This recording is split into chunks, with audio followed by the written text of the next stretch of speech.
Hello, hello, my dear viewers and subscribers. How are you all doing? I am doing great. అమ్మా ఇంత మించి మనకి English రాదురా భయ. ఊరే నిన్నెవరు మాట్లాడమన్నారు బాబాయ్? హ్యాపీగా తెలుగులో మాట్లాడు. అవునా సర్రా. సర్లే కానీ ఏంది అలా ఏం చేసావు ఏంది? ఏం లేదు బాబాయ్, ఈరోజు మన వ్యూవర్స్ కోసం అదేవిధంగా నీ కోసం ఒక మంచి స్వీట్ చేశాను. దీని పేరు ముత్రంజన్ అంటారు. ఒరే అవునా, ఈ పేరు ఎప్పుడు వినలేదే. అవునా, ఇది తమిళనాడులో బాగా చేస్తారు బాబాయ్. అదేవిధంగా మన ముస్లిం వెడ్డింగ్స్లో చాలా ఎక్కువగా చేస్తూ ఉంటారు. టేస్ట్ అయితే చాలా అంటే చాలా బాగుంటుంది. ఇది ప్యూర్గా మిల్క్తో చేస్తారనమాట. సో టేస్ట్ అయితే అదిరిపోతుంది. నువ్వు కూడా ఎలా చేసుకోవాలో చూసేసే బాబాయ్. అవునారా అబ్బాయ, సరే సరే వీడియో యూట్యూబ్లో పెడుతున్నావుగా, మీ పిన్ని కూడా చూస్తుందిలే. సరే సరే బాబాయ్. ఓకే బాబాయ్, ఫస్ట్ అయితే కడాయిలో మనం అయితే పాలు పోసుకుంటున్నాం. ఇది 1/2 లీటర్ పాలు అనమాట. Full cream milk. మీ దగ్గర బర్రె పాలు ఉంటే ఇంకా బెస్ట్ అనమాట. సో ఈ 1/2 లీటర్ ఆఫ్ మిల్క్లో మనం అయితే బాస్మతి రైస్ కడిగి నానబెట్టుకుంది ఒక 1/2 అవర్ వేసుకుంటున్నాము. ఇదైతే 90 గ్రామ్స్ టు 100 గ్రామ్స్ ఉంటుందండి. సో ఈ రైస్ క్వాంటిటీకి 1/2 లీటర్ ఆఫ్ మిల్క్ సరిపోతుంది. ఇంకొంచెం ఎక్కువ వేసుకున్నా పర్లేదు. దీన్ని అయితే మీరు సిమ్ ఫ్లేమ్ మీద మాత్రమే పెట్టి ఈ విధంగా కదిలించుకుంటూ బాగా మరిగించుకోవాలన్నమాట.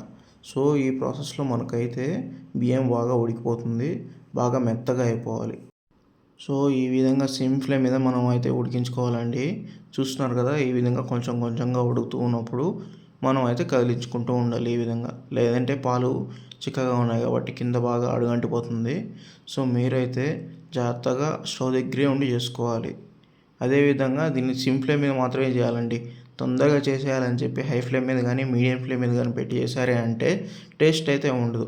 మనం ఈ విధంగా సిమ్ ఫ్లేమ్ మీద పెట్టి చేసుకోవడం వల్ల ఏంటంటే పాలు కొంచెం కొంచెంగా ఆ బియ్యం లోపలికి ఇంకి బాగా టేస్ట్ అయితే వస్తుందన్నమాట. ఆ ఫ్లేవర్ వర్ణనాతీతంగా ఉంటుంది. చాలా అంటే చాలా బాగుంటుంది. మెల్లమెల్లగా వేసుకుంటూ ఉండాలండి. ఈ రెసిపీకి అయితే చాలా ఓపిక కావాలన్నమాట. కానీ తొందరగానే అయిపోతుంది. నాకు తెలిసినంత వరకు ఒక 1/2 అవర్లో అయిపోతుంది అనమాట. సో చూస్తున్నారు కదా, ఈ విధంగా ఉడుకుతూ ఉంది.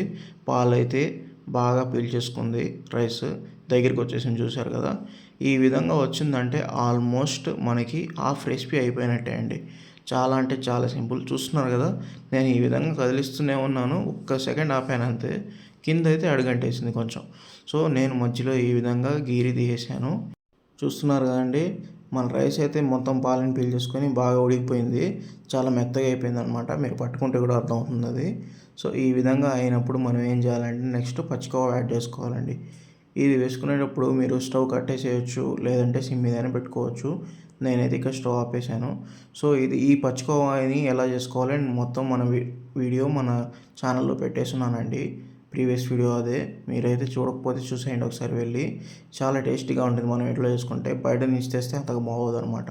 సో ఇక్కడైతే 100 to 150 గ్రామ్స్ ఆఫ్ కోవా అనమాట ఇది. సో వేసి బాగా కలిపేసుకోవాలి. ఎక్కడ కూడా గడ్డలు ఉండకూడదు. ఈ విధంగా చూస్తున్నారు కదా, మెత్తగా అయిపోవాలి. అదేంటది దీంట్లో బాస్మతి రైస్ ఎందుకు వేసావు?